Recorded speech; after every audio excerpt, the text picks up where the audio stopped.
नमस्कार. मी हेमंत मीडिया प्रसादने सांगितलं त्याप्रमाणे साधारणपणे गेली 30हून अधिक वर्ष या क्षेत्रामध्ये आहे. मी 88ला पास आउट झालो अभिनव आणि तेव्हा स्पेशलायझेशन फोटोग्राफी घेतलं होतं. तेव्हापासून मी फोटोग्राफी आणि ॲडव्हर्टायझिंग या दोन्ही क्षेत्रामध्ये सायमल्टेनियसली काम करतो.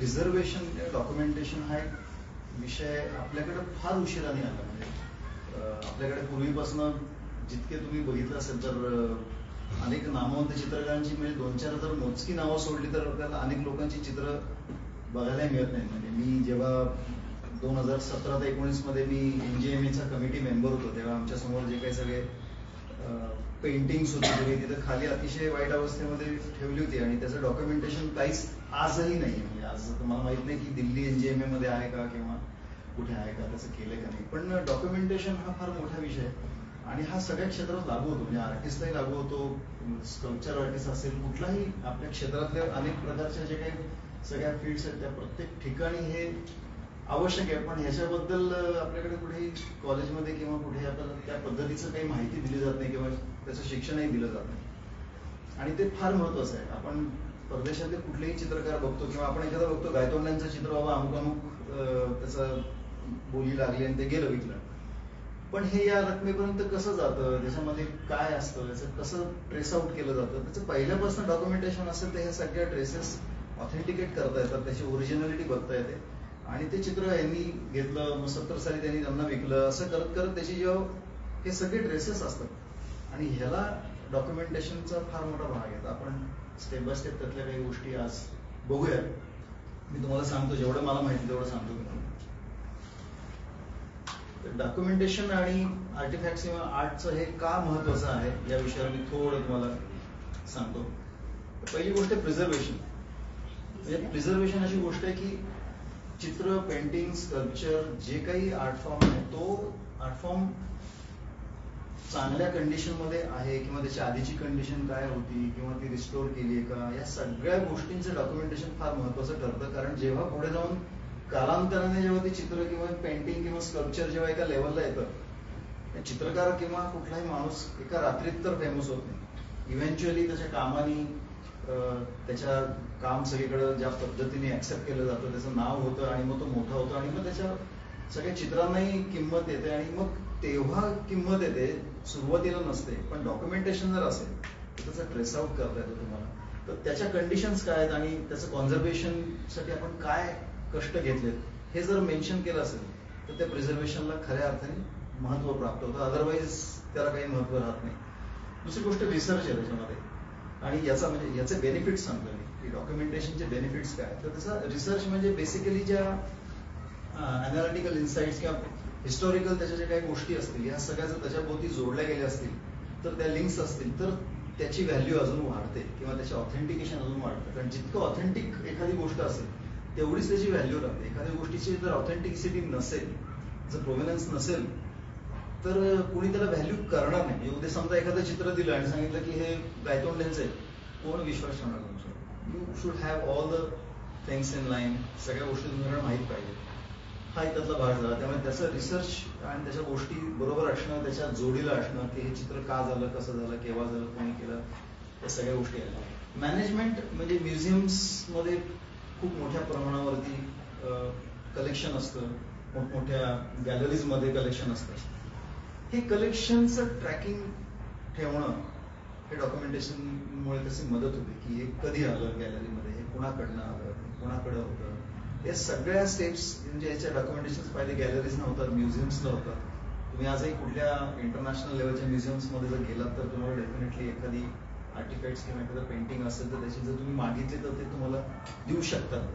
जर तुम्ही रिक्वेस्ट केली की त्याचं काय ओरिजिन आहे किंवा काय आहे, जर ते देऊ शकत असेल तर डेफिनेटली तुम्हाला तिथं मिळतं. ते फार आवश्यक आहे. अदरवाईज त्या अमुकच्या म्युझियम मध्ये पण काही रवी वर्मांची पण ओरिजिनल आहेत असं म्हणतात.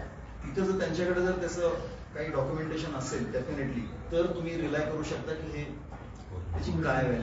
सो अशा गोष्टी आहेत मॅनेजमेंटच्या. त्याच्यानंतर ऑथेंटिकेशन जसं मी आता म्हटलं की त्याचं एस्टॅब्लिशमेंट कधी झालंय, ते चित्र किती साली काढलंय, कुणी काढलंय, हे स्कल्पचर कधी बनवलंय, या सगळ्या गोष्टी जर त्याच्यामध्ये असतील तर त्याची ऑथेंटिसिटी वाढते. आणि ह्या सगळ्याला त्यामुळे एक प्रकारचं लिगल प्रोटेक्शन मिळते. If you do have all this content with you, तर त्याचं लिगल तुमच्याकडे कम्प्लायन्स राहतो. उद्या जर कोणी म्हटलं तर तुम्ही ते डॉक्युमेंट्स दाखवू शकता की ह्या डॉक्युमेंट्स आहेत आणि हे स्कल्पचर किंवा हे पेंटिंग किंवा हे जे काय आर्ट आहे त्याचं ओरिजिन तुमच्याकडे असेल तर ते लिगली तुम्ही सांगू शकता की माझ्या प्रदेशामध्ये याची व्हॅल्यू एवढी आहे. So these are the advantages. What is documentation, म्हणजे की एरियाज आपण बघूयात त्याच्यामध्ये, की ऑब्जेक्ट डिस्क्रिप्शन हा एक पार्ट झाला कुठल्याही आर्टचा, त्याच्यानंतर त्याची कंडिशन, त्याच्यानंतर प्रोव्हिडन्स, त्याच्यानंतर फोटोग्राफिक डॉक्युमेंटेशन त्याचं, आणि अदर रिलेव्हंट इन्फॉर्मेशन. या सगळ्या गोष्टींचं मिळून एक तुमचं खऱ्या अर्थाने त्याचं एक डॉक्युमेंटेशन होऊ शकतं. आता ऑब्जेक्ट डिस्क्रिप्शन मध्ये काय होतं तर टायटल, आता समजा एखादं पेंटिंग आहे त्याचं टायटल काय आहे, टायटल दिलं असेल तर ते टायटल फार महत्वाचं आहे. ते पण त्याच्यावरती त्याचं रजिस्टर्ड असतं. म्हणजे ज्या आर्टिस्टने केलं असेल तर त्यांनी एक ते देणं भाग आहे. समजा तुम्ही चित्रकार असाल, तुम्ही पेंटिंग केलं तर यू शुड तुमच्या पेंटिंग त्याचं टायटल काय आहे, नेम ऑफ द आर्टवर्क किंवा name of the artefact, sculpture, what ever it is. त्याच्यानंतर आर्टिस्ट ज्याने ते बनवलंय किंवा मेकर, स्कल्प्टर जो कोणी असेल, त्याचं नाव, त्याची सगळी माहिती त्याच्यामध्ये, या सगळ्या गोष्टी या रेकॉर्डमध्ये मेन्शन करणं गरजेचं आहे. त्याच्याच बरोबर डेट ऑफ क्रिएशन, किती साली हे बनलंय, कुठल्या महिन्यात काय केलंय, हे पण त्याच्यावरती तसं पिरियड लिहिणं, तिने हे सुरू केलंय, इतक्या साली सुरू केलं, बाबा जानेवारी सुरू केलं आणि डिसेंबरमध्ये हे चित्र पूर्ण झालं किंवा हे स्कल्पचर पूर्ण झालं. तर या सगळ्या गोष्टींचं ड्युरेशन आणि त्याचे डिटेलिंग त्याच्यामध्ये असणं गरजेचं आहे. त्याच्यानंतर कुठल्या पद्धतीचं माध्यमात ते केलंय, ते कॅनव्हासवर केलंय, पेपरवर केलंय, वॉटर कलर आहे, ॲक्रेलिक आहे, ऑइल आहे, स्कल्पचर असेल तर ते मातीचं आहे, लोखंडाचं आहे, मेटलचं आहे, दगडाचं आहे. तर या सगळ्या गोष्टीच्या मीडियमचे डिटेल्स पण त्याच्यामध्ये मेन्शन केले पाहिजे. तर आता बऱ्याच वेळा असंही होतं की दगड घेतला तो कुठला दगड आहे इथपासून त्याचे जर डिटेल्स असतील तर ते अजून जास्त स्पेसिफिक होऊ शकतात. बऱ्याच वेळा आपण स्पेसिफिक इंक्स वापरतो किंवा स्पेसिफिक कंपनीचं किंवा कुठला तरी कॅनव्हास वेगळा वापरतो, काही इंक्स वेगळ्या वापरतो. ते सगळं मेन्शन होणं गरजेचं आहे. इव्हन काही लोक तर त्याची बॅच, म्हणजे तुम्ही विकत घेतले त्याची बॅच पण लिहून ठेवतात की मी या बॅचच्या कंपनीच्या इंक्स आणल्यात आणि ते माझ्याकडे डिटेल्स आहेत, आणि ते प्रिझर्व्ह करतात. इव्हन वेस्ट झालेल्या ट्यूब सुद्धा लोक प्रिझर्व्ह करतात. म्हणजे सी कसं आहे, तुम्हाला किती डिटेलमध्ये ठेवायचं आहे त्याच्यावरती आहे. जसं आज एखादी गावस्करची किंवा लॉईडची किंवा कोणाची तरी जर्सी विकली जाते किंवा त्याचा शूज काही लाखांना काही कोटींना विकला जातो, ते ऑथेंटिसिटी असल्याशिवाय जात नाही. इतके डिटेलमध्ये जर तुम्ही हे करून ठेवलं तर त्याचा डेफिनेटली फायदा होईल. आज जरी तुम्ही केलं, कदाचित 15 वर्षानंतर न जाणं त्याची किती महत्वाची गोष्ट असेल, यू नेव्हर नो, इव्हन 50 वर्षांनी. सो ते डिटेल जेवढे तुम्ही नोट डाऊन करू शकाल, जेवढे डिटेल त्या मटेरियलचे किंवा वापरलेल्या मीडियमचे तुम्ही मेन्शन करा, तेवढे ऑलवेज इट्स बेटर. त्याच्यानंतर सब्जेक्ट मॅटर, म्हणजे त्याचं चित्र आहे ते चित्र कुठल्या विषयाला वाहिलेलं आहे, कशा पद्धतीने केलंय, ते स्कल्पचर काय केलंय, त्याच्या मागची भूमिका काय होती, ते कोणासाठी केलंय, त्याच्यातनं काय सांगायचा प्रयत्न, किंवा हे जर डिस्क्रिप्शन जर असेल त्या आर्टचं स्पेसिफिक, तुमचं स्वतःच असतं. आता ॲब्स्ट्रॅक्ट मध्ये स्वतःच असेल की मला काय वाटलं, कसं वाटलं, एखादं माणसाचं पोर्ट्रेचर केलं असेल, ते का केलं, ते कसं आसन केलं होतं, ते कमिशन होतं का, ते स्वतःहून केलंय, या सगळ्या गोष्टी त्याच्यामध्ये आहेत. मग एखाद्या चित्रकाराने स्वतःसाठी काहीतरी चित्र काढलंय आणि एखादं कमिशन्ड आहे, कोणासाठी तरी त्यांनी केलं, ह्या सगळ्या डिटेल्स पण त्याच्यामध्ये डॉक्युमेंटेशन मध्ये येणं गरजेचं आहे. त्याच्यामध्ये त्याच्या सीन काय आहे, फिगर आहे किंवा ऑब्जेक्ट काय आहे, या सगळ्या गोष्टी त्याच्यामध्ये आल्या ते उत्तम असतात. त्याच्यानंतर त्याची स्टाईल कुठली आहे, म्हणजे आर्टिस्टिक मुवमेंट ऑफ कॅटेगरी, म्हणजे इम्प्रेशनिस्ट आहे का, स्कल्पचर आहे का, अजून कुठली कलेचा कुठला पार्ट आहे, ते पण त्याच्यामध्ये जर कॅटेगरी जर डिफाईन करू शकलं तुम्ही तर ते पण, म्हणजे मॉडर्न आर्ट आहे, हे अजून ॲब्स्ट्रॅक्ट आहे किंवा काय आहे, तर या गोष्टी सुद्धा त्या कॅटेगरीमध्ये मेन्शन करणं गरजेचं आहे. प्रत्येकाने, मला असं वाटतं की आपण प्रत्येकाने आपल्या त्या भागाची डिटेलिंग करणं गरजेचं आहे. जो काही आर्ट फॉर्म मध्ये तुम्ही काम करता किंवा जे काही तुम्ही करताय त्याची डिटेल्स घ्यायची एक एक्सेल शीट किंवा एक निदान वर्ड फाईल जरी केली तरी ती आपल्याकडे कायम राहते की आपण काय, आणि आपल्याला त्याचा सुद्धा फार उपयोग होतो. डाऊन द लाईन काही वर्षानंतर आपण जेव्हा आपलं जुनं काम बघतो तेव्हा आपल्याला त्याचा खूप फायदा होतो की आपण कुठलं मटेरियल वापरलं होतं, आपण काय मीडियम केलं होतं, आपण कुठला पेपर आणला होता, कुठल्या इंक्स होत्या, कुठलं मटेरियल होतं, या सगळ्या गोष्टी डेफिनेटली हेल्प करतात आपल्याला पुढे जाऊन सुद्धा.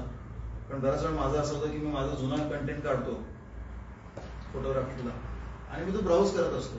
आणि त्यातनं मला असं लक्षात येतं की काही काही गोष्टी आपल्या नजरनं त्यावेळेस गेलेल्या असतात, कारण आपली दृष्टी त्या पद्धतीने डेव्हलप झालेली नसते किंवा त्या अँगलने आपण त्या क्षणी बघितलेलं नसतं. आणि जेव्हा तुम्ही 5 वर्षांनी 10 वर्षांनी बऱ्याच वेळा असं होतं की अरे मी 2017 साली कुठेतरी मी 7-8 साली मी राजस्थानला गेलो होतो, मी तो डेटा परत बघितल्यानंतर अरे ही तर इमेज कशी काय मिस झाली माझ्याकडनं, असं होतं आता. त्यामुळे याचा खूप फायदा होतो. मग मी त्याचा रेफरन्स बघितला, मग ते कुठे गेलो होतो, नाही मग ते राहिलं, मग परत मी रॉ फाईल्स काढल्या, मग त्यांना आय फाउंड की अरे अमेझिंग शॉट्स होते, आपण मिस झाले आपल्याला. So it always helps you identify की काय आहे काय नाही आहे, आणि पुढच्या कामाला त्याची पण खूप मदत होते, असा माझा स्वतःचा एक्सपिरियन्स आहे. Condition documentation. करंट कंडिशन म्हणजे बऱ्याच वेळा असं होतं की आता एक उदाहरण सांगतो मी. मध्ये मी पुणे युनिव्हर्सिटीचं एक काम केलं, त्याच्यामध्ये ब्रिटिशकालीन चित्रकारांनी तिकडनं आलेले आणि भारतीय चित्रकारांनी काढलेली पेंटिंग्स खूप आहेत तिथे, कारण 50-100 तरी पेंटिंग्स असावी. त्यात एक 40 ते 60 पेंटिंग्स आम्ही डॉक्युमेंटेशन करून दिली. तर ती पेंटिंग्स अतिशय वाईट पद्धतीने ठेवली होती. तिथल्या जे काही मॅनेजमेंट, दुर्दैवाने जी लोक होती त्यांना त्याची काही व्हॅल्यूच नव्हती, त्यांना माहितीच नव्हतं. ते अतिशय गोडाऊन मध्ये खाली बुरशी आलेल्या अवस्थेत, कॅनव्हास फाटलेल्या अवस्थेत, जुन्या फ्रेम सगळ्या, आणि एक एक फ्रेम आपल्या एक वॉल एवढ्या आहेत, काय काय खूप मोठ्या आहेत त्यावेळेच्या, आणि अतिशय वाईट पद्धतीने ते प्रिझर्व केलं होतं. तर त्यांना कळलं की ह्याची व्हॅल्यू काय, कोणीतरी सांगितलं असेल. मग रिस्टोरेशन त्याचं केलं नाही. तर रिस्टोरेशन हा एक फार मोठा विषय आहे. जर एखादी आर्ट रिस्टोर केली असेल तर त्याचंही डॉक्युमेंटेशन होणं, की हे काय झालं होतं, कशा पद्धतीने डिस्ट्रॉय झालं होतं, खराब झालं होतं, त्याच्यानंतर त्याच्यावर काय ट्रीटमेंट केली गेली, किंवा एखादं पेंटिंग चांगलं आहे पण त्याच्यावर काही कोटिंग केलंय बाबा, खराब होऊ नये म्हणून काही त्याला ट्रीटमेंट केली असेल, तर या सगळ्या गोष्टींची नोंद त्या क्षणी असणं गरजेचं आहे. किंवा एखादं स्कल्पचर असेल, त्याला काही कालांतराने मेंटेनन्सची गरज असेल, काही बाहेरचं असेल स्कल्पचर, ते उन्हात खराब झालंय म्हणून पावसामध्ये, त्याला परत काही ट्रीटमेंट द्यायची, या सगळ्या गोष्टीचं डॉक्युमेंटेशन त्याचं सगळं मेन्शन करून ते आपल्याकडे नोंद त्याची करणं फार गरजेचं असतं. त्यासाठी हे करंट कंडिशन किंवा त्याचं डॅमेज आहे, त्याचं वेअर अँड टेअर आहे, त्याचं अजून काय झालं, ह्या गोष्टी मेन्शन करणं गरजेचं आहे. रिस्टोरेशनची हिस्ट्री असेल, ती रिस्टोरेशन केलं तर ते कोणी केलं, त्याला किती वेळ लागला, त्याची काय पद्धतीने केलं, त्यांनी ते काय वापरलं, ते कशा पद्धतीने दुरुस्त केलं, या सगळ्या गोष्टी मेन्शन केल्या तर त्याचा बेनिफिट होऊ शकतो आणि आपल्याला कळू शकतं की काय केलंय. प्रोव्हेनन्स डॉक्युमेंटेशन म्हणजे बेसिकली त्याची ओरिजिनॅलिटी तपासणं, त्याचं मूळ काढणं, हे खरंच कोणी केलंय. जसं मी मगाशी एक किस्सा सांगितला जिंदालचा, तशा अनेक गोष्टी की त्या चित्राचं, त्या स्कल्पचरचं किंवा त्या आर्टिफॅक्टचं मूळ काय आहे हे जर असेल तर मग डेफिनेटली तुम्ही अनेक गोष्टी त्याला मग निगडीत होऊ शकतात. त्याचं पुढचं प्रिझर्वेशन कसं केलंय हे कळू शकतं, काय पद्धतीने आधी प्रिझर्व केलंय, आता काय करायला पाहिजे याचा रेफरन्स त्याच्यामध्ये मिळू शकतो. त्याची जर विक्री असेल, त्याला जर तुम्ही कुठे लिलावामध्ये किंवा ऑप्शनमध्ये ते जर देणार असाल तुम्ही, तर हे सगळं डॉक्युमेंट असतील तर त्याची व्हॅल्यू वाढते आणि त्या पद्धतीने ते पुढे सरतं. कारण जर त्याची हिस्ट्री नसेल तर त्याला व्हॅल्यू मिळणार नाही. मग ते खरंच त्या चित्रकाराने केलं असेल तरी त्याला तेवढी ऑथेंटिसिटी मिळत नाही. सो त्याचं लोकेशन हे कुठं, समजा एखादं पेंटिंग सापडलंय किंवा एखादं गोष्ट आयडेंटिफाय केली तर हे कुठं मिळालंय, काय मिळालंय, त्याचं पण डॉक्युमेंटेशन करण्याची गरज आहे. आधीचे कोण त्याचे मालक होते, समजा एखादं पेंटिंग घेतलंय कोणीतरी आणि मग ते कालांतराने त्यांनी ते विकलं, मग ते दुसऱ्याकडे गेलं, मग दुसऱ्याकडनं तिसऱ्याकडे गेलं, असं करत करत ती चेन, त्याचे डिटेल्स पण आपल्याकडे, जसं आपण जमीन किंवा फ्लॅट विकतो आपल्याकडे डॉक्युमेंट असतं आधीच्या माणसाचं, बिल्डरकडे, ते सगळं त्याच पद्धतीने ते सगळं असणं फार गरजेचं आहे. आणि एक्झिबिशन हिस्ट्री असेल की हे चित्र किंवा हे पेंटिंग किंवा हे sculpture, what ever the art form जो आहे तो कुठे एक्झिबिट झाला होता का, कुठे कुठे झाला होता, किती साली झाला होता, काय त्याचं हे होतं, त्या सगळ्या गोष्टी पण त्याच्यामध्ये असणं गरजेचं आहे. आता फोटोग्राफिक डॉक्युमेंटेशन हा एक वेगळा विषय. म्हणजे नॉर्मली आर्टिफॅक्ट्स किंवा स्कल्पचर्स किंवा पेंटिंग्स किंवा म्युरल्स किंवा हे जे सगळे आपले फॉर्म्स आहेत, याला फोटोग्राफी पद्धतीने डॉक्युमेंट करणं फार आजच्या काळामधली एक महत्वाची गोष्ट आहे आणि ती गरज पण आहे आणि आवश्यकता पण आहे. अशा अर्थाने की आजकाल त्या पद्धतीने त्याला चांगल्या पद्धतीने शूट करणं, 3-4 अँगलनी, काही क्लोजअप्सनी, लॉंग शॉट्सनी हे करणं फार आवश्यक होऊन बसतं. म्हणजे तुम्ही त्याची ऑथेंटिसिटी अजून पक्की करू शकता की एकच फोटो समोर नाही येत, एवढा एक फोटो चालत नाही. तुम्हाला जे डिटेल्स पाहिजे, त्याचे क्लोजअप्स पाहिजेत आणि ते हाय रेझोल्युशन लागतात. त्याच्यामध्ये फोटोग्राफीचं टेक्निक येतं सगळं त्याच्यामध्ये फोटोग्राफीमध्ये अनेक हाय एंड कॅमेरेज आज बाजारामध्ये आहेत. 400 मेगापिक्सल पर्यंत कॅमेरे आज आपल्याकडे आहेत आणि तुम्ही ते कॅमेऱ्यावरती अतिशय मायन्यूट डिटेलिंगमध्ये एखाद्या पेंटिंगचं किंवा स्कल्पचरचं डॉक्युमेंटेशन कॉपिंग करू शकता आणि मग ते तुम्ही या सगळ्या तुमच्या डॉक्युमेंटेशनमध्ये ऍड करू शकता, ज्याने प्रचंड त्याची ताकद. पण बाकीचे डॉक्युमेंटेशन हे नोंद असेल, पण हे डायरेक्ट ऑथेंटिक इमेजेस असतात. हा त्यातला फरक आहे, त्याला ते पूरक आहे. तर अशा गोष्टी असतात. त्याच्यामध्ये काही क्लोजअप शॉट्स असतात, काही लॉंग शॉट असतात. जर म्युरल असेल त्याला मल्टिपल अँगलनी शॉट घेतले असतात. मग बाकीच्या गोष्टी बरोबर त्याला जोडतात की बाबा हे मेटलमध्ये केले आणि त्याचे फोटो असतील तर मग ते रिलेट होऊ शकते की बाबा येस तुम्ही म्हणता हे मेटलमध्ये केलंय आणि तुमच्याकडे फोटो पण आहे. हा त्यातला महत्वाचा पार्ट आहे. सो यातली काही अदर रिलेव्हंट इन्फॉर्मेशन मध्ये identifying numbers, unique serial number जर तुम्ही देऊ शकलात तुमच्या नावाला तर तो नंबर आणि ते करणं सोपं होऊन जातं. उद्या जाऊन जो तुम्ही डिजिटल तिथे जर कुठे ठेवणार असाल तर तुम्हाला ते शोधणं आणि त्याचा डेटा सगळा मिळणं, डेटा सेव्ह करणं हे सुद्धा सोपं होऊ शकतं. आणि त्याला नंबर देणं जास्त क्रमप्राप्त आहे. म्हणजे आपण जसं ऍडव्हर्टायझिंग मध्ये की नंबर म्हणतो तसा त्याला नंबर देणं गरजेचं आहे. त्याचबरोबर फ्रेमिंग डिटेल्स, म्हणजे आता एखाद्या पेंटिंगला फ्रेम आहे ती कशा पद्धतीची आहे, कुठल्या लाकडामध्ये केली आहे, त्याला काही पॉलिश आहे का, त्याला पेंट केलं आहे, त्याच्यावरती काही कोरलेलं आहे, सगळ्या मायन्यूट डिटेलिंग त्याच्यामध्ये येणं आवश्यक आहे. जेणेकरून त्याचं कॉपिंग होणं किंवा त्याचं जर समजा कोणी काही चोरलंय आणि काही दुसऱ्या गोष्टीने केलं तर ते तुम्हाला ते आयडेंटिफाय करता येतं की नाही ही फ्रेम अशी होती, त्याचे हे रंग होते, याच्यावरती ह्या टाईपचं डिटेलिंग होतं, त्याचं फोटोग्राफ, त्याचं काय वेगवेगळी डिझाईन जे काय असेल त्याच्यावर केलं. या सगळ्या गोष्टी त्याच्यामध्ये आवश्यक आहे आणि या फोटोग्राफीनं तुम्ही जास्त चांगल्या पद्धतीने ते डॉक्युमेंटेशन करू शकता. कन्क्लुजन असं आहे की documentation plays a crucial role in preserving, researching and managing artworks. ह्या सगळ्या गोष्टीचा हा क्रक्स आहे किंवा हे का करायचं. Accurate records ensure legal protection and authentication, असं काय आपण म्हटलं तसं. आणि comprehensive documentation supports a long term care and historical significance of artefacts. या सगळ्या महत्वाच्या गोष्टी याच्यामध्ये आहेत.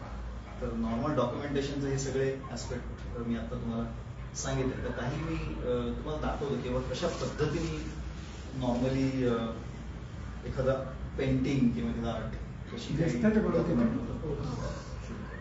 याच्यात खूप ऑप्शन्स आहेत. बऱ्याच वेळा एखाद्याकडे लाईट सेटअप नाहीये समजा, तर म्हणजे तुम्ही प्रोफेशनली गेलात तर या पद्धतीने त्याचं सिस्टमॅटिक लाइटिंग केलं जातं. त्या पेंटिंग वरती चारी बाजूनी इक्वल इंटेन्सिटीचा, इक्वल टेम्परेचरचा लाईट सोडला जातो.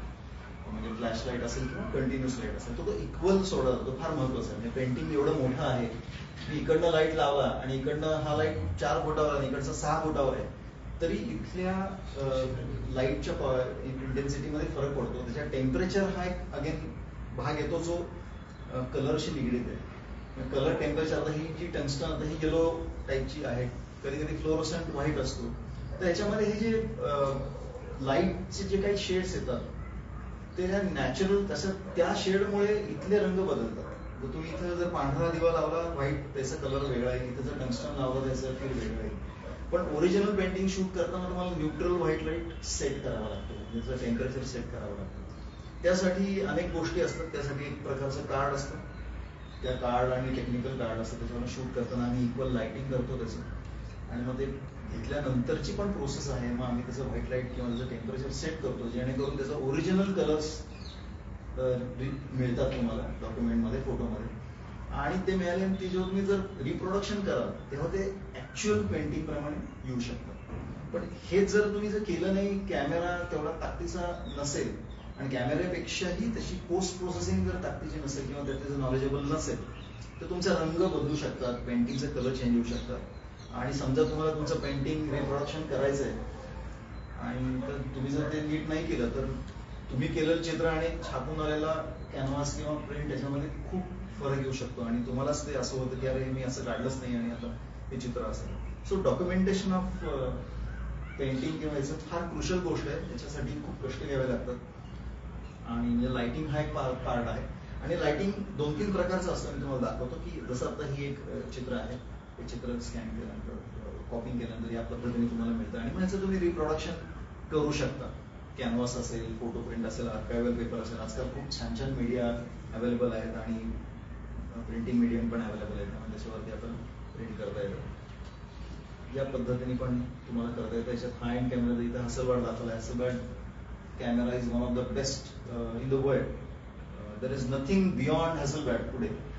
आणि हे का तर त्यांचं जे कलर इंजिन आहे म्हणजे त्यांचं जे सेन्सर वरती जो डेटा येतो आणि तो जो डेटा कन्व्हर्जनचं जे इंजिन आहे सॉफ्टवेअर आणि ते ज्यांचं जे सॉफ्टवेअर आहे दॅट इज अमेझिंग. त्याच्यासारखं रिअलिस्टिक मला तरी अजून रंग दिसत नाही कुठलेच. बाकीचे कॅमेरा वाईट आहेत असं नाही म्हणायचं, पण त्यांचे विशेष याच्यावरती कष्ट आहेत, त्यामुळे हा कॅमेरा जगभर वाईडली अशा हाय एंड कामासाठी निवडला जातो. हसलबर्ड स्वीडिश कंपनी आहे. हसलबर्ड हे सरनेम आहे. तो स्वतः फोटोग्राफर होता आणि हा विक्टर हसलबर्ड असंच नाव. त्यांनी फोटोग्राफी सुरू केल्यानंतर लक्षात आलं की याच्यात काही मजा नाही आहे. जे काय त्यावेळेचे प्रतिदेश कॅमेरे होते त्याच्यात त्याला ही वॉज नॉट हॅपी, म्हणून त्यांनी स्वतः डेव्हलप केला आणि अमेझिंगली डेव्हलप केला. म्हणजे वेगळी स्टोरी. म्हणजे अपोलो याला पहिले जे कॅमेरे लावले होते ते हसलबर्डचे होते. Hasselblad is a very iconic brand. काय म्हणतो त्याला आपण, त्याची परसिव्ह व्हॅल्यू फार आहे आणि इन्स्पिरेशनल कॅमेरा हे एनी फोटोग्राफर जो त्याच्या डीप मध्ये जातो तो हसलबर्ड पाशी जाऊन थांबतो. एक टॉप नॉच ब्रँड आहे. Rolls Royce and cameras. So असे अनेक प्रकार आहेत. ओपन लाईट मध्ये पण तुम्ही करू शकता कॉपिंग, नाही असं नाहीये, पण त्यासाठी तुम्हाला बघायला लागेल की ते लाईट इक्वली कसा येतोय माझ्या पेंटिंग किंवा माझ्या आर्ट वरती, म्युरल वरती, आणि तो इक्वल असेल तरच त्याचं कॉपिंग चांगलं होऊ शकतं. आणि या पद्धतीने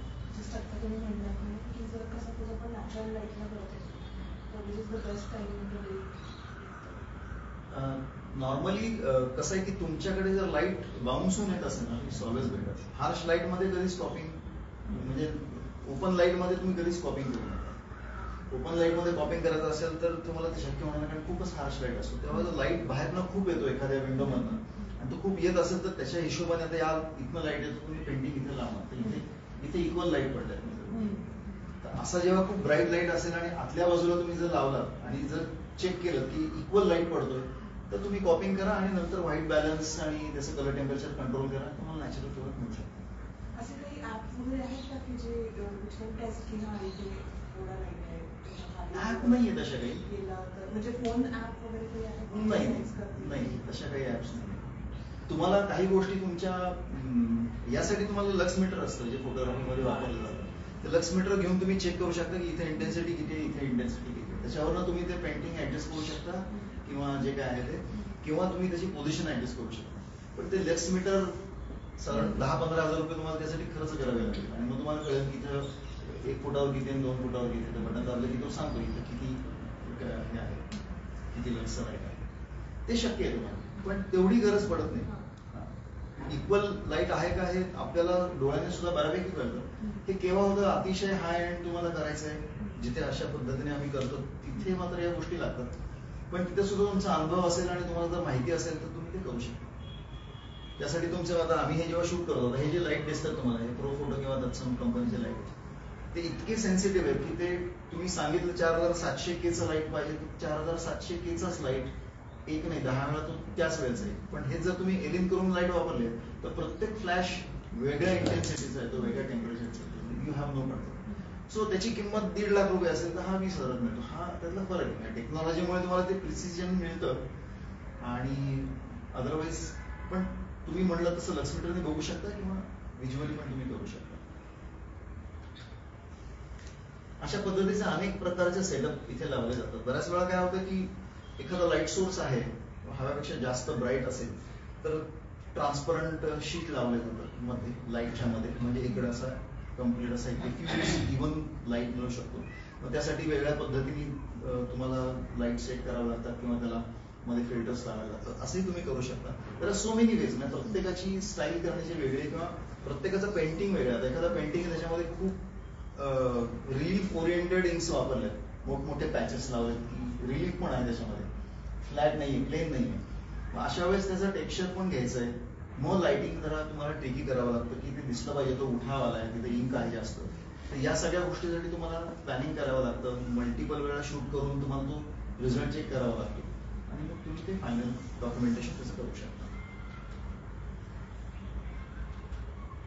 आता हे एक प्रकारचं डॉक्युमेंटेशन, हे सृजन आर्टचे जे काष्टचित्र आहेत त्यांचं कॉपिंग आपण केलं होतं. त्यावेळेस प्रत्येक काय म्हणू त्याचं, प्रत्येक जे लाकडाचा पीस आहे त्याचं टेक्स्चर आणि कलर वेगळा आहे आणि त्यातनं हे चित्र बनवले. तुम्हाला माहिती असतं ते चार्ल्स पंडित त्यांचे. तर प्रत्येक हे जे विनियर आहे वेगळ्या रंगाचं आहे आणि वेगळ्या टेक्स्चरचं आहे त्याप्रमाणे. तर त्यांची रिक्वायरमेंट तीच होती की मला प्रत्येक विनियरचं टेक्स्चर पण दिसलं पाहिजे, त्याचा कलर पण कोड सिस्टमॅटिक झालं पाहिजे आणि डिटेलिंग आणि हे तर शार्पनेस तर हवंच आहे. या पद्धतीने त्यांचं आपण 90 डिग्री, पण ह्याच्यामध्ये परत एक महत्वाचा पॉईंट आहे की तुम्ही पेंटिंग लावणं आणि कॅमेरा सेट करणं त्याचं 90 डिग्री पण बघणं फार गरजेचं आहे. तर पेंटिंग असं लावलंय, कॅमेरा असं लावला तर ते डिस्टॉर्ट होणार, तो स्क्वेअर मध्ये येणार नाही. त्यासाठी तुमच्या कॅमेरा आणि तुम्ही जे एडिटिंग सॉफ्टवेअर वापरता या दोन्हीमध्ये महत्वाची गोष्ट तुम्हाला त्यातलं नॉलेज पाहिजे. एक दुसरी गोष्ट त्याच्यामध्ये तुम्हाला ते सेट करण्याची सोय असली पाहिजे सॉफ्टवेअरमध्ये आणि कॅमेरामध्ये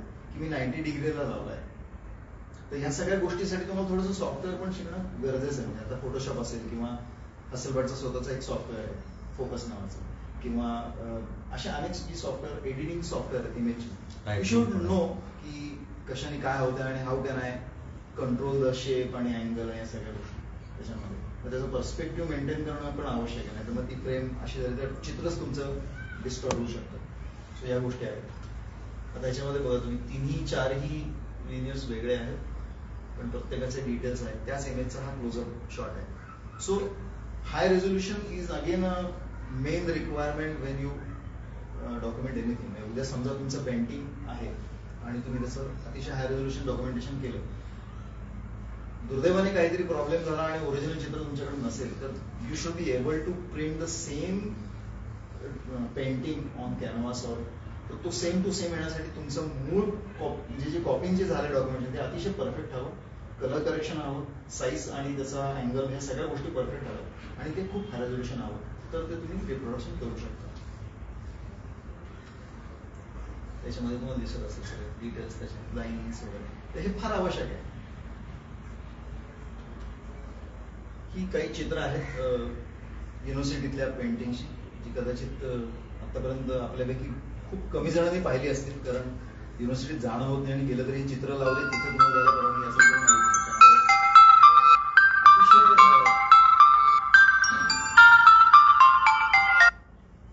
अतिशय सुंदर चित्र आहे, पेंटिंग्स आहेत. म्हणजे मी सांगेन की जिथे जिथं आज इथे कोणकोणते पेंटिंग मध्ये आहेत किंवा करतात किंवा सगळ्यांनीच एकदा जमलं तर तुम्ही युनिव्हर्सिटीत जाऊन ही चित्र बघा.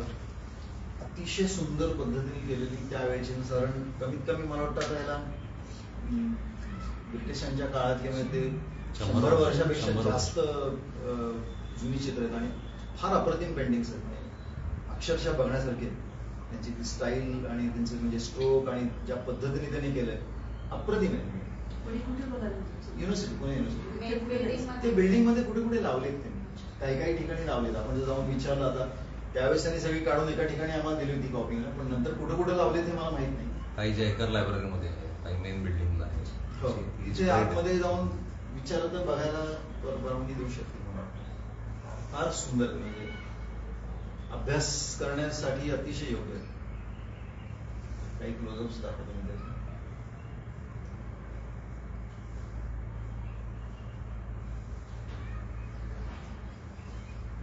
ते ट्रान्सपरंट फार सुंदर आहे. म्हणजे आवर्जून जाऊन बघणं गरजेचं आहे. खूप छान आहे ती आणि अशी पेंटिंग्स करायला मिळणं हे वन ऑफ द म्हणजे छान, खूप आनंद झाला मला ते करायला. हे वॉटर कलर मधलं आहे, गंगाधर हवालदारचं. ते वॉटर कलर मध्ये त्याचे डिटेलिंग तेवढेच पाहिजे. आता ह्याचं रिप्रोडक्शन मी अनेक वेळा करून दिलेलं आहे. त्यांनी एक केले आणि त्याच्यानंतर त्याचे 10-20 कॅनव्हास प्रिंट्स केले. सेम टू सेम कलर आणि ओरिजिनल आणि हे काही फरक नाही. ते फार आवश्यक आहे. आता रंग बदलला, टेम्परेचर बदललं की तुमचं सगळे रंग बदलले तर त्याची मजाच निघून जाते. हे वासुदेव कामतांचं आहे. लताबाईंचं एक पुस्तक आलं होतं दीदींचं, त्याच्यामध्ये त्याच्यावरती त्यांनी एक पेंटिंग केलं होतं त्यावेळेस. त्याचं पेंटिंग माझ्याकडे कॉपिंगला आलं होतं. त्याचा हा पार्ट आहे.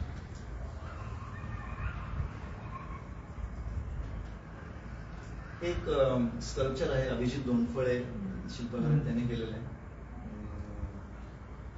तर त्याचं सिस्टमॅटिकली लाइटिंग करून आम्ही ते केलं, कारण त्याचं डॉक्युमेंटेशन पण फार म्हणजे त्यांनी फार सुंदर केलं होतं हे.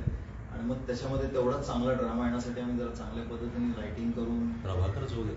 हो, प्रभाकर चौधरी. आणि हे कशामध्ये केलं? हे त्यांनी मला वाटतं आता हे फायबरच आहे. फायबरच. Repairing to create digital photographs of your artwork. आता बेसिकली बऱ्याच वेळा काय होतं की आता मी जे तुम्हाला सगळं सांगतोय, हाय एंड कॅमेरेज आणि मग ते स्टुडिओमध्ये सेटअप लावा, 2 लाईट लावा, जर तुम्ही म्हणलात की आता ते कसं करायचं नाही. सगळ्यांकडे ह्या गोष्टी असतात असं नाही, पण सगळ्यांकडे एक महत्वाची गोष्ट असते म्हणजे मोबाईल. आणि आजच्या काळामध्ये तुम्हाला जर असं काही हाय एंड मला काय करायचं नाही, पण मला माझं डॉक्युमेंटेशन हवं आहे, अशा वेळेस मोबाईल हा तुमचा सर्वार्थाने एक मोठं टूल आहे तुमच्या हातामध्ये, चांगला गिअर आहे. तर त्याचा कसा वापर करायला पाहिजे, कारण दरवेळेला SLR असतोच असं नाही सगळ्यांकडे. तर त्या गोष्टी आहेत. आणि मग त्याच्यामध्ये तुम्ही काय काय करू शकता, त्याच्यामध्ये अँगल म्हणजे शूट करणं, त्यासाठी मोबाईल, त्याचा अँगल मी म्हटलं तसं एक फार महत्वाची गोष्ट आहे की तो स्क्वेअर फॉर्म मध्ये किंवा मोबाईलमध्ये पण तुम्ही स्क्वेअर फोटो काढू शकता. अशा अनेक गोष्टी आहेत. त्यासाठी तुम्हाला मोबाईल सुद्धा थोडा त्याचा कॅमेरा ही ॲप उघडून त्याच्यामध्ये काय सोयी आहेत, काय फिल्टर्स आहेत, कशा पद्धतीने तुम्ही ते शूट करू शकता. त्याच्यात ग्रिड पण असते जेणेकरून तुम्हाला तो कॅमेरा सरळ ठेवता येतो. अशा अनेक गोष्टी आज प्रत्येक ब्रँडच्या आयफोनमध्ये किंवा विवोमध्ये किंवा जेवढे आज प्रस्थापित मोबाईल्स आहेत त्याच्या सगळ्यामध्ये या सगळ्या तिरका तुम्ही धरला तरी तो लगेच तुम्हाला सांगतो की तुम्ही तिरका झालाय, असं झालाय. या सगळ्या गोष्टींमध्ये आहेत. तुम्ही जर थोडासा वेळ दिला त्याला आणि ते समजून घेतलं तर तुम्हाला त्याचा फार स्मार्टली आणि चांगला वापर करता येईल. आणि डॉक्युमेंटेशनला तुम्हाला खूप काही तुमच्या हातात राहील.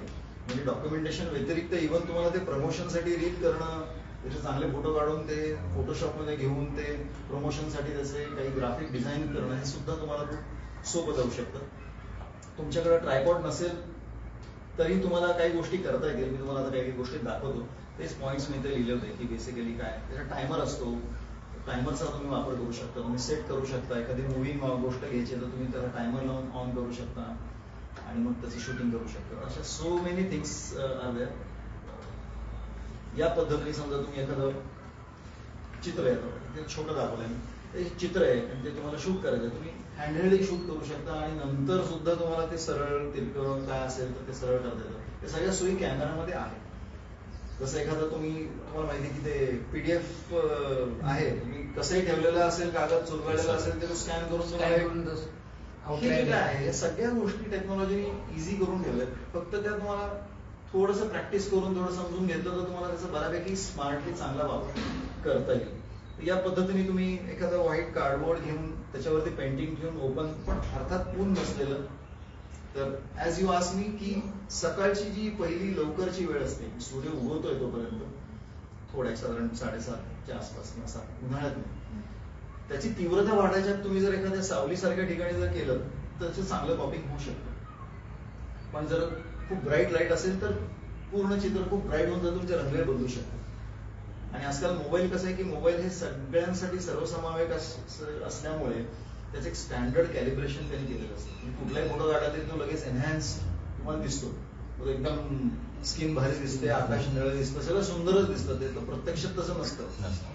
तर ती जी एनहॅन्समेंट आहे ती खरंच तुम्हाला हवी आहे का नको आहे, का नॅचरल हवी आहे, त्यासाठी तुम्ही लाईट पण तसं जर निवडलं तर तसे फोटो चांगले येऊ शकतात. कारण आता कसं ऍडव्हर्टायझिंग मध्ये किंवा आम्ही फोटोग्राफी करतो, एखादा फूड प्रॉडक्ट असेल किंवा एखादी ज्वेलरी, मी शूट केली ज्वेलरी, मी 24 कॅरेट शूट केली आणि ती छापणारी लाल रंग जास्त वापरला, ती 22 कॅरेट दिसते, तर आम्हाला ज्वेलर ओरडायचा पूर्वी, तेव्हा काय आमची 24 कॅरेट ज्वेलरी तुम्ही काय शूट केलं. सो फळांचे रंग किंवा कापडांचे रंग किंवा असे आयटम असतात, जेव्हा आम्ही फोटोग्राफी करतो तेव्हा कलर फार क्रुशियल भाग आहे. सेम टू सेम असला पाहिजे. अदरवाईज कस्टमरला त्याला आजचं असं आहे की व्हॉट ही सी, त्याला तेच पाहिजे. त्याच्यात जर बदल असेल तर तो सांगतो हे घेऊन जा बरं अमेझॉनला. हा जो प्रकार आहे त्याच्यासाठी ह्या गोष्टी फार महत्वाच्या. Lighting your artwork, don't photograph your work in direct sunlight. जसं मी आता सांगितलं की तुम्ही सावली किंवा अशा पद्धतीने रिफ्लेक्टिव्ह लाईट येतो ते ठेवलं तर त्याचा खूप चांगला फायदा होईल आणि त्या पद्धतीने मी पुढे जाऊ शकाल. आता हे असं करायचंय, वाकून करायचंय, तुमच्या कम्फर्ट लेवलवरती तुम्हाला करायचंय. असा जर स्टँड असेल तुमच्याकडे तर त्याचा स्टँड घेऊन तुम्ही छान पद्धतीने कॉपिंग करू शकाल. या पद्धतीने नंतर तुम्ही स्टेटमेंट कॉपिंग असं दिसू शकता. नंतर तुम्ही ते क्रॉप करून तुमच्या प्रमोशनसाठी किंवा तुमच्या डॉक्युमेंटेशनसाठी ठेवू शकता. खिडकीतनं जसं मी म्हटलं असं प्रकाश येतोय, खाली तुम्ही ठेवले, एक मोठा बोर्ड घेतला आणि त्याला रिफ्लेक्ट केला तर इकडनं येणारा लाईट आणि इकडनं येणारा लाईट दोन्ही मिक्स होऊन तो इक्वल मिळू शकतो. तर अशा अँगलमध्ये पण तुम्ही ते शूट करू शकता, जेव्हा तुमच्याकडे बाकी काही सोय नाहीये मोबाईलवरून तुम्ही या पद्धतीने करू शकता. तो बोर्ड कुठला? कुठलाही व्हाईट बोर्ड मिळतो बाजारामध्ये. रिफ्लेक्टिव्ह कुठलाही बोर्ड, तुम्ही एखादा बोर्ड आणून त्याला व्हाईट कागद लावला तरी तो रिफ्लेक्टिव्ह बोर्ड होऊ शकतो. त्यामुळे असे व्हाईट बोर्ड पण मिळतात. फोम शीटचा कलर थोडासा डल असतो. तो फोम शीट आणून त्याला एक व्हाईट पेपर जरी लावलात मोठा तर तो चांगला रिफ्लेक्ट होऊ शकतो. Colour correction with QP cards, जे आता आम्ही मगाशी मी बोललो की कलर करेक्शन फार मोठी गोष्ट आहे आपल्या क्षेत्रामध्ये. तर क्यूपी कार्ड्स मिळतात तुम्हाला बाजारामध्ये, तुम्ही ऑनलाईन मागू शकता. त्यामध्ये एक स्ट्रीप असते, ती स्ट्रीप आता इथं दिसते तुम्हाला स्ट्रीप. त्याच्यामध्ये एक व्हाईट असतो, एक ग्रे असतो, एक ब्लॅक असतो. शूट करताना जेव्हा आपण हे फोटोग्राफ करतो त्यावेळेस हे बाजूला ठेवून फोटोग्राफ, म्हणजे ज्या लाईट इंटेन्सिटीवरती तुम्ही आता फोटो काढणार आहात त्या लाईट इंटेन्सिटीवरती ही स्ट्रीप ठेवून तुम्ही काढायचं. आणि नंतर फोटोशॉप मध्ये जेव्हा तुम्ही याल तेव्हा तुम्ही याला सेट केलं की हा व्हाईट आहे, तेव्हा कलर सगळे परफेक्ट येतात. सो ही जी क्यूपीची जी काही कलरची त्यांचे म्हणजे अनेक प्रकार आहेत, त्यांचे हाय एंड पण आहेत, मल्टी कलरचं पण तुम्ही करेक्शन एका वेळेस कलरमध्ये करू शकता. पण बेसिक तुम्ही ही जर स्ट्रीप असेल तर तुम्ही जास्त चांगल्या पद्धतीने फोटोशॉप वापरत असाल तर त्याचा फायदा होईल तुम्हाला, की तुम्ही पेंटिंग शूट करताय त्या लाईटच्या वेळेस हा कागद पण बाजूला ठेवून तुझं तुम्ही शूट केलं आणि नंतर फोटोशॉपला सांगितलं की दिस इज व्हाईट, की तो कलर टेम्परेचर सेट करतो आणि तुमचे सगळे कलर्स 100% मॅच होतात. अगेन तुम्ही हे सगळं ज्या कॉम्प्युटरवर करत आहात त्याचं जर स्क्रीन कॅलिब्रेटेड नसेल तर तुमच्या सगळ्या कष्टावरती पाणी पडू शकतं. कारण तुम्ही हे सगळं बाकी बरोबर करताय पण तुम्हाला जे दिसतंय तेच जर चुकीचं असेल, जर मॉनिटरची जर कॅपॅसिटी नसेल, तेवढं कॅलिब्रेटेड नसेल तर तुम्हाला ते रंग नीट दिसणार नाही. तुम्हाला वाटेल हा आपला छान ब्लू आहे आणि आल्यानंतर रिप्रोडक्शन केल्यानंतर तुम्हाला सरप्राइजेस मिळू शकतो. तर त्यासाठी तुम्हाला तुमचं मॉनिटर सुद्धा कॅलिब्रेट करणं गरजेचं आहे. किंवा एखाद्या अशा माणसाकडे जाणं की ज्याच्याकडे कॅलिब्रेटेड सेटअप आहे, त्याच्याकडे जाऊन तुम्ही ती इमेज घेऊन त्याच्याकडनं प्रोसेस करून घेऊ शकता.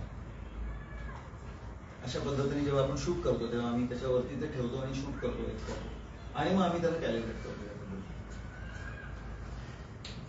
आता कंटेंट क्रिएशन सोशल मीडियासाठी तुम्ही काय करू शकता, तर मी काय काय केलेले काही तुम्हाला गोष्टी दाखवतो. तर सपोज हा फोटो आहे, रेग्युलर फोटो आहे मी काढलेला, पण मग त्याला आपण चांगल्या पद्धतीने एक फ्रेम करतो, मागं बाजूने व्हाईट बॉर्डर ठेवून वगैरे, आणि मग त्याला एखाद्या फ्रेमच्या ह्याच्यामध्ये सुपर इम्पोज करतो आणि मग ते आपण एखाद्या इंटिरियरच्या एखाद्या ठिकाणी दाखवतो. म्हणजे कसं असतं की बऱ्याच वेळा असं होतं की तुमचं पेंटिंग असेल, तुमचा फोटो असेल, तुमचं जे जोपर्यंत त्याला तुम्ही फायनल चित्र कसं दिसणार आहे मला कस्टमरला किंवा व्ह्युअरला, की ती फ्रेम आहे ते छानपैकी एखाद्या इंटरव्ह्यूमध्ये लावलंय तर त्याचा इम्पॅक्ट येऊ शकतो. नुसतं चित्र दाखवणं म्हणजे मी नुसतं तुम्हाला हे चित्र दाखवणं आणि मी हे दाखवणं याच्यामध्ये खूप फरक आहे. समोरच्याला रिअल कळतं की हे कसं दिसणार आहे मला. आजकाल तुम्ही एवढ्या फाईन आर्ट अमेरिका किंवा अशा ज्या पेंटिंग्स किंवा आर्ट विकणाऱ्या ज्या वेबसाईट्स आहेत त्याच्यावरती एक सोय दिली की तुम्ही मोबाईल धरायचा आहे आणि तुमच्या रिकाम्या वॉलवर धरायचा आणि सिलेक्टेड फोटो दिला की त्या वॉलवर तो दिसतो तुम्हाला तुमच्या मोबाईलमध्ये. तर अशी टेक्नॉलॉजी काय येते तर त्याचं कारण तेच आहे की चित्र किंवा पेंटिंग किंवा ते समोर कसं दिसणार आहे मला हे आपण आर्टिस्ट आहोत, आपण व्हिज्युअलाइज करू शकतो एका लेवलपर्यंत. पण सामान्य जो ग्राहक आहे किंवा जो माणूस आहे त्याला तेवढं व्हिज्युअलायझेशन पॉवर नसते, त्यामुळे तो व्हिज्युअलाइज करू शकत नाही की हे चित्र माझ्या घरी कसं दिसेल. म्हणून या सगळ्या टेक्नॉलॉजी. पण आपण जर हे रेडीज करून ठेवलं, आपलं जी मांडणी जर अशी केली तर समोरच्याला पटकन रिलेट होता येतं, त्याला त्याचा फील येऊ शकतो. अशा पद्धतीने तुम्ही त्याला फ्रेम मध्ये बसू शकता.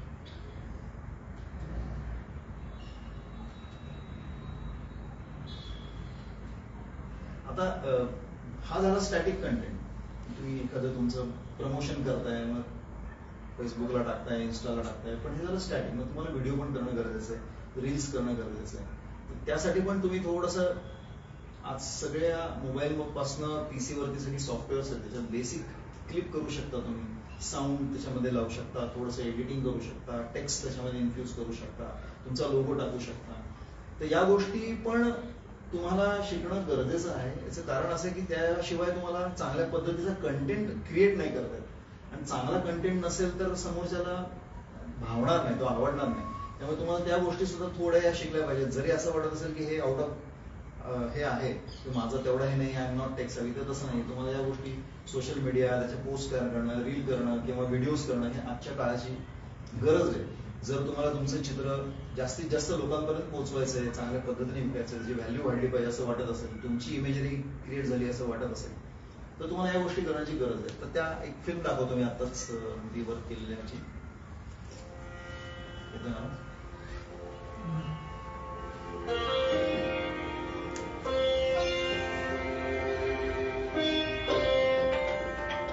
मी माझे फोटो दाखवतोय.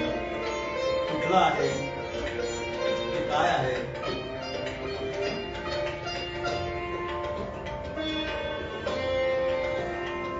याची गरज आहे. काय आहे सांगण्याची पण गरज आहे.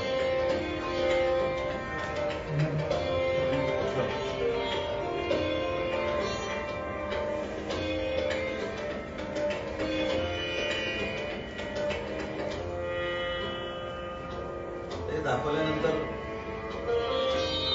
त्याला फ्रेम मध्ये दाखवतोय.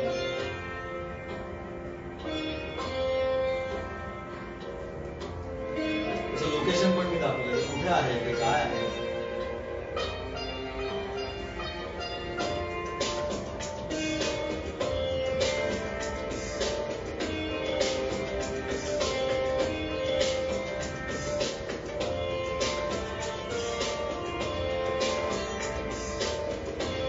शॉट दाखवला कुठला आहे.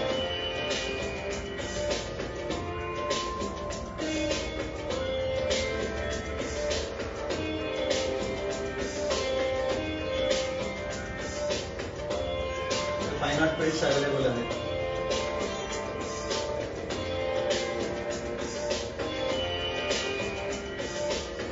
कॅनव्हासवर आहेत, आर्कायव्हलवर आहेत.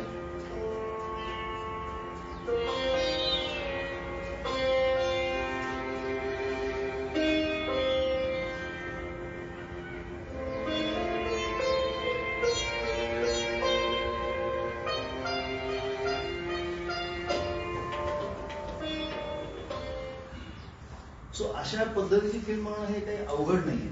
पण यांनी समोरच्या माणसाला जास्तीत जास्त प्रमाणामध्ये जे डिटेलिंग करतात, काय आहे ते कळतं,